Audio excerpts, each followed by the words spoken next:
Hi and welcome to this week's video. Before I start, maybe this is the first time you've ever watched one of my videos. I'll just introduce myself and explain what these videos are about. I'm Sally and I am qualified and trained in a number of different holistic therapies. This includes Reiki, hypnotherapy, Indian head massage, mindfulness, and I am also a teacher of Tai Chi Qigong. Now, I've had the privilege of teaching Tai Chi to a wonderful group at a day centre not far from me, a day centre for people who have cerebral palsy. And I've basically had to adapt the sorts of things I would do for a quote normal unquote group of people, you know, adults with normal cognition and normal movement. Because lots of them are in wheelchairs, some of them can't move. Lots of them may have cognitive issues. So I've become used to adapting what I do for people with limited movement, no ability to stand up. And through my contact with them, and also through my own personal experience, I've also come to realise that carers and relatives are also people who need a lot of help with their well-being. But carers, especially unpaid ones, and most people who have any form of disability will have someone who officially or unofficially acts as an unpaid carer. My husband is one, really, because I have osteoarthritis, I have long COVID and chronic fatigue, and that means my mobility is limited. I can't lift and carry stuff the way I used to. So he's responsible for doing lots of housework and most of the heavy stuff. And I stick to the lighter stuff that I can do sitting down if I have to. So I know there are a lot of unpaid carers out there, even if they aren't giving, 24/7 hands-on care to the person. But I became aware that carers often don't have very much time. Even if you're not a carer, if you're a mum, I'm not going to say just a mum, I'm going to say a mum or a parent, you may not have as much time as you would like to focus on your own health and well-being. And certainly if you're an unpaid carer, you may not have enough money or enough time to go to a weekly class, to spend, sort of 30 minutes every day doing a bit of Tai Chi and a bit of meditation. And so what I'm doing in these videos is mainly looking at quick techniques that don't need an awful amount of mobility, and I'll put them out here for free on my channel. But what I always say is, if anything I say really resonates with you, I am very happy to do one-to-one video appointments. Video appointments mean neither of us need to travel, which is very green. And I'm willing to do a 30-minute appointment for a donation of whatever you can afford. All I ask is a minimum donation of £1. I also am happy to record meditations personalised to what you want. And again, that's for a minimum donation of what you can afford. Minimum donation of £1 UK, payable by PayPal or Bax. Now, if that's something you would like to know more about, just comment in the comment section of this video wherever you've seen it, and it'll be going on Facebook, it'll be going on X, it'll be going on Blue Sky, and it will be going on Threads, obviously, as well as being on YouTube. So today what I want to do is 2 very different but quite short meditations. Now, you may or may not be watching this in a place where you are able to do a meditation. If you listen to it and think, I would like to do that later, but you don't want to listen to all the gumph, look for what I call my Namaste sign. I will do that at the start of each video, and now you know I've done that. You know, ignore the first Namaste. I think I'll explain now what Namaste means. Namaste means I honour the divine in you. And it basically means that I don't care who or where you are, what your beliefs are, whether you're straight, bi, queer, trans, don't care. Don't care what race you are, what religion you are. Don't even care what political party you are. I don't have to agree with you on everything for me to feel that you're worth helping, if you want my help. And literally, I acknowledge that every single human being has that divine spark within them, and I respect that. But above all, if you're watching this video, you respect yourself enough to want to watch something that you think or know will help you. And that means I'm sitting here saying, well done, you. I have a mantra: self-care is never selfish. And that's as important for parents and carers as it is for those who have a disability. Because parents and carers, if you don't look after yourself, you are going to be no good to anybody else. And if you have a disability and you have carers, I know from talking to some of the people that I run my sessions for, they get really anxious about stress that their situation is putting their carers under.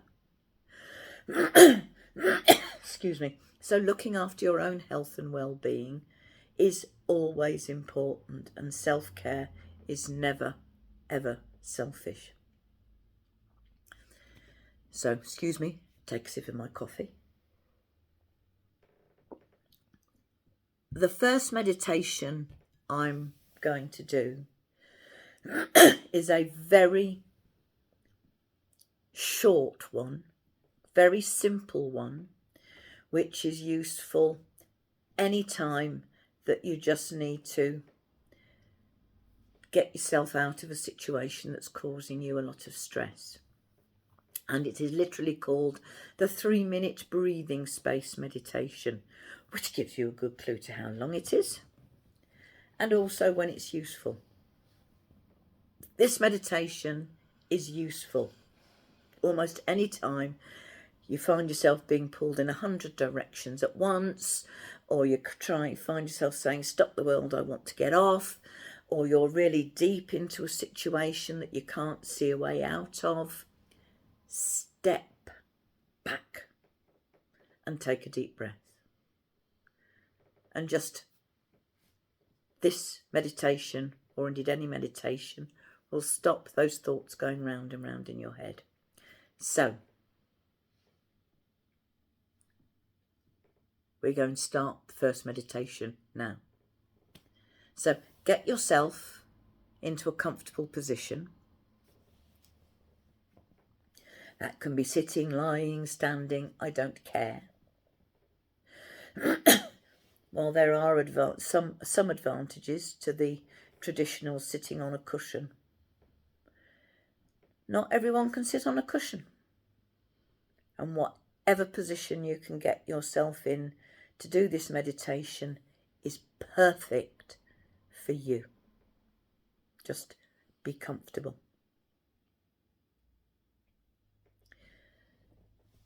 And this meditation is going to start with your eyes open. So I'd like you to pick a point straight in front of you and make a imaginary mark on the wall or whatever is in front of you. And then I want you to soften your gaze and try to, as if you're trying to look through whatever it is that's in front of you, be it a wall or a tree or whatever.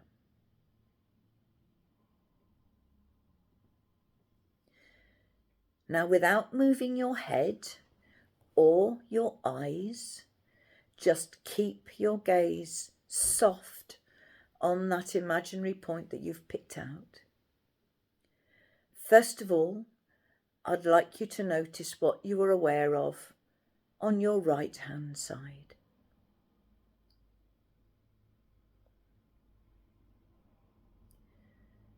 And then notice what you're aware of on your left hand side, still keeping your eyes with a soft gaze on that point that you've picked out in front of you. And now, can you become aware of what you can see above your eye line?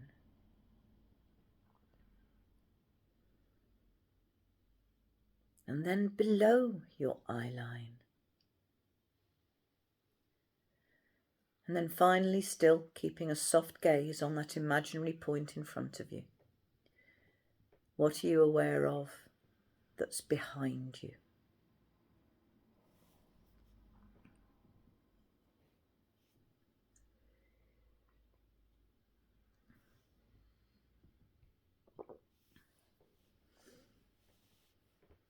And then, if you want to, and you feel safe to do so, you can close your eyes now, or just lower your eyes and your gaze gently to something on the ground in front of you.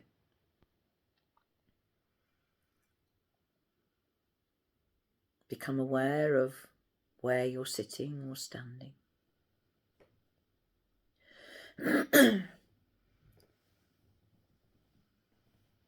Become aware of any contact between your body and what is supporting it right here, right now.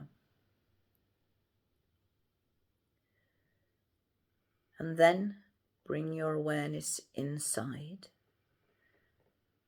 and focus your attention onto your breathing.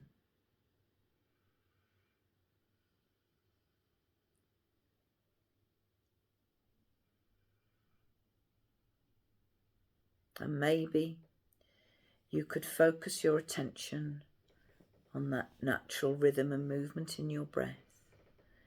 And maybe you can focus your attention on that moment when the breath changes direction, when just for a moment everything is still.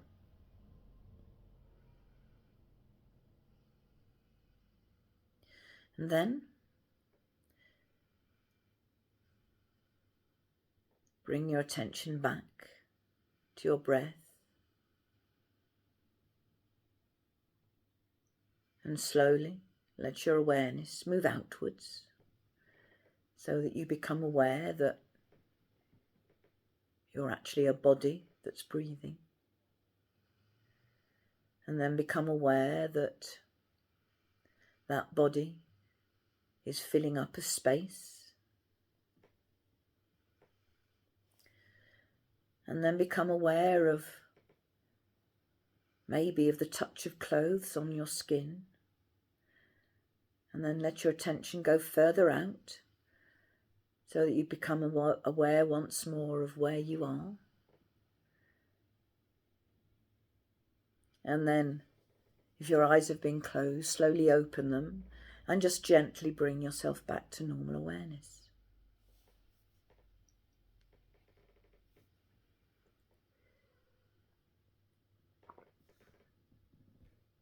And that is quite simply the technique. You start with your attention with that first section. You're really being aware of what was around you. And then you bring your attention in to the breath and to the centre. And then you let your attention spread out again. It's sometimes called the hourglass meditation, because that's what happens to your attention. Your attention starts out and then you bring it in and then it goes out again.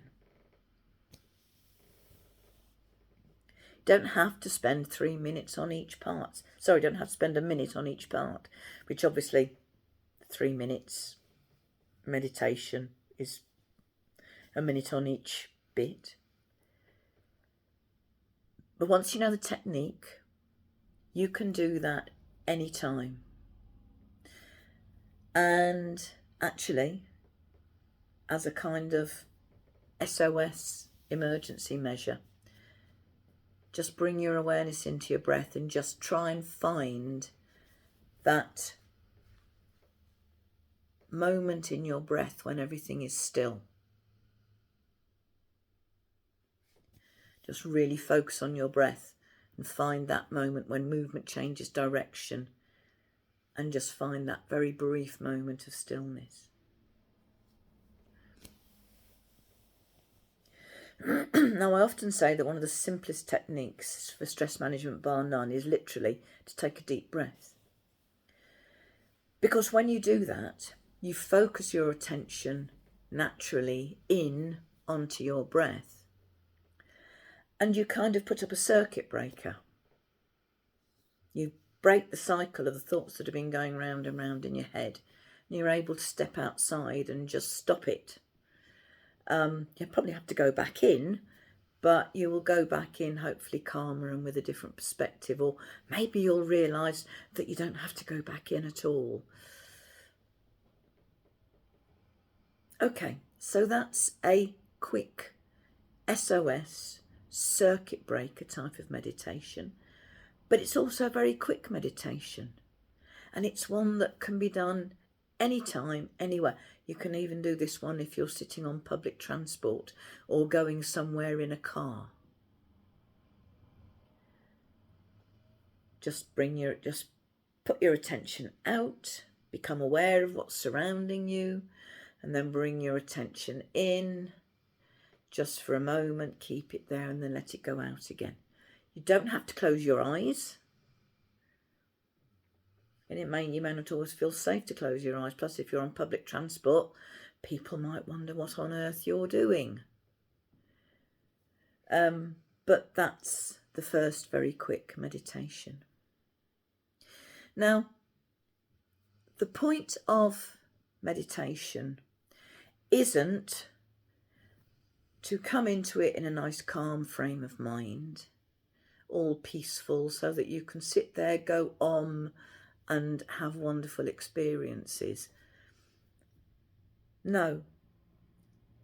One of the beautiful things about mindfulness meditation is you can come exactly as you are. In fact, you probably most need to be mindful at the very moment when you are feeling really stressed, because the mindfulness gives you a little bit of a circuit breaker. Now, that meditation that I just did focused on the breath. And that's a very, very common focus for mindfulness. You focus on the breath because the breath focuses your attention on what's happening right here, right now. And even if you're in the middle of a big crisis, the only thing you can cope with is what's going on literally in this moment in front of you. And if you've got a lot of issues and things that are causing stress in your life, be honest. How much of your stress or how much of your time is spent maybe thinking back over things that you could have done better, but an awful lot of it, I'm guessing, will be focused on worrying about what might happen in the future. Now, the term stress means lots of things, lots of different things to different people. It's actually a very technical term in mental health. Stress is defined as any situation where you feel you are facing a situation that you do not have the resources to cope with. Now, we'll all have gone through that. But I've missed a very important word out of that definition, which is stress is caused by a perceived lack of resources to deal with a situation. And very often when we're in a stressful situation, our minds are going so fast we can't actually notice the resources that we've got. All we can think is we've got a lot to cope with and can't see how we're going to do it. And that's the other reason why breaking things down into what's going on in this moment is so helpful. So the breath is a very useful focus just for that, because it brings you into each moment. But for some people, breathing is a problem. I'm asthmatic, and at the moment I've got high pollen counts, and I'm very aware that my breathing isn't quite as easy as it should be. So for some people, focusing on the breath is actually something they don't want to do, because their breath can feel like a problem to them. But actually, you can use anything as a focus for your meditation.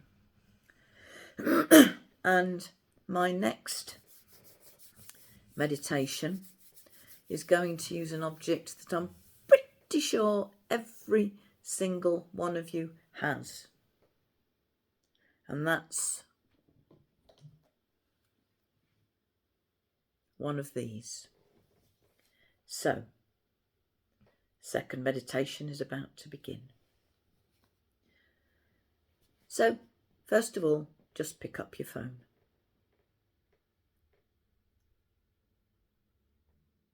Focus on the weight of the phone in your hand. Focus on how the phone feels in your hand.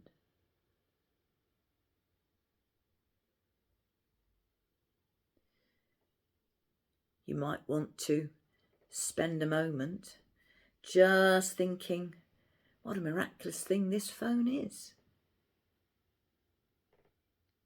or the inventiveness that went into it.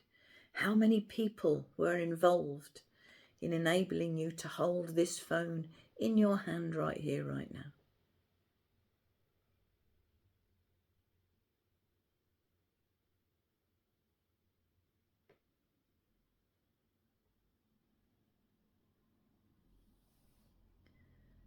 And if you've got a smartphone, just put your fingers on the screen. Feel how smooth it is.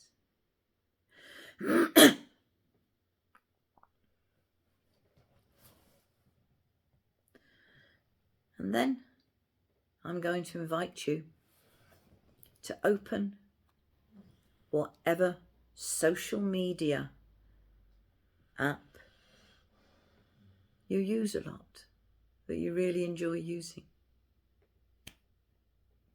Open the app. Maybe spend a moment thinking about how wonderful apps are and how miraculous they are. And then I want you to scroll through your news feed. But instead of mindlessly scrolling, every time you come to a new post by a new person, stop. Look at the post. Really look at it. Think about the person or the organisation that has posted it.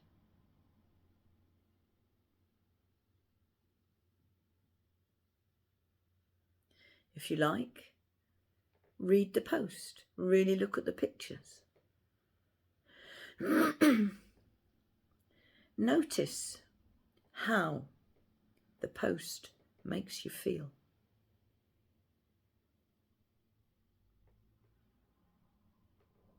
And then move on to the next post. And again, think about the person or organisation that's posted it.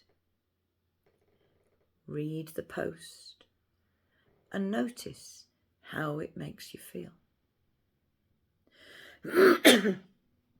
And just keep on slowly scrolling through, stopping on every single post in your feed. Even if it's one you wouldn't normally read. Even if it's one that you know is going to generate some very strong emotions. Scroll to the post. Think about who's posted it. Read the post. Notice how it's made you feel. And then scroll on through your feed.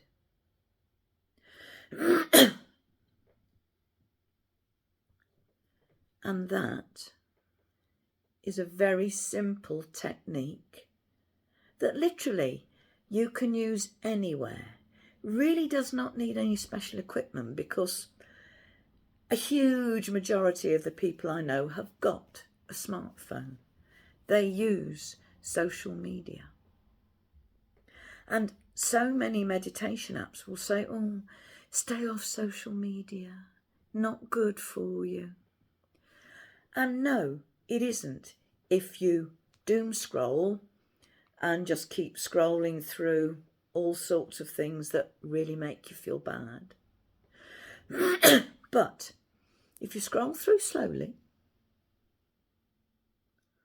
deliberately reading each post, thinking about who's posted it, and noticing the feelings that that evokes, and then deliberately scrolling on to the next post, which will probably be by a different person, you're getting a natural break. By focusing on each post, looking at each picture carefully, slowly, mindfully, you are focusing on what's in front of you in this moment. Now, why do I keep going on about focusing in this moment? The only thing you can ever cope with is what's happening right here, right now. Yes, you may look back over things that you've done and think, oh, I could have done that better. You may have regrets about things that happened in the past. There may be lessons that you could learn from mistakes that you made in the past. And while it's natural to be anxious about something that may happen in the future, you cannot know for certain what will happen. Very often, we imagine all kinds of worst case scenarios that just never happen. And we can waste an awful lot of time and energy worrying about things that just didn't happen. So focusing on here and now means you can put your whole energy into dealing with the situation in front of you.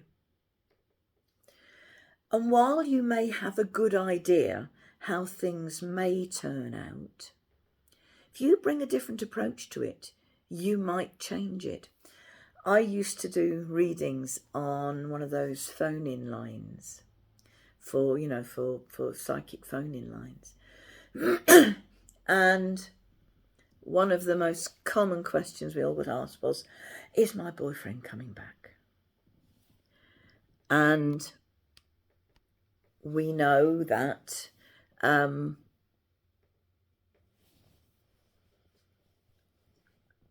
sorry, phone call just came in. I had to broke my train of thought. Take a deep breath, Sally. Is my doctor's surgery ringing me? So I'm kind of wondering what they want. Okay. When you focus on what's going on, right, yes, I was talking about psychic phone lines. Most common question was, is he coming back? And very often we said, no, he's not coming back. But because they were so focused on, ways to bring him back and imagining what life would be without this person that they feel is so important to them, they were losing opportunities that were there here and now. And when you change how you react to things, you can change the outcome. Again, I often hear people say, oh, my partner really knows how to press my buttons. Well, it's simple. Don't let him press your buttons. When he says that thing that he always says, don't react. Step back. Take a deep breath. Because if you don't react to him, he's not going to react back to you. It needn't be a partner, it can be a work colleague. Changing what you think and feel about what's going on can change how things turn out. Anyway, I'm going to end this video now by saying, as I always do, thank you so much for watching. I feel so blessed when I know people find these videos useful. If there's anything you would like me to cover in future videos, leave a message for me on whatever social media platform you found this on. If you would like to talk to me about one-to-one sessions, again, comment below and I will give you an email address for you to contact me on privately. In the meantime, take care of yourself. Remember that you matter. Namaste.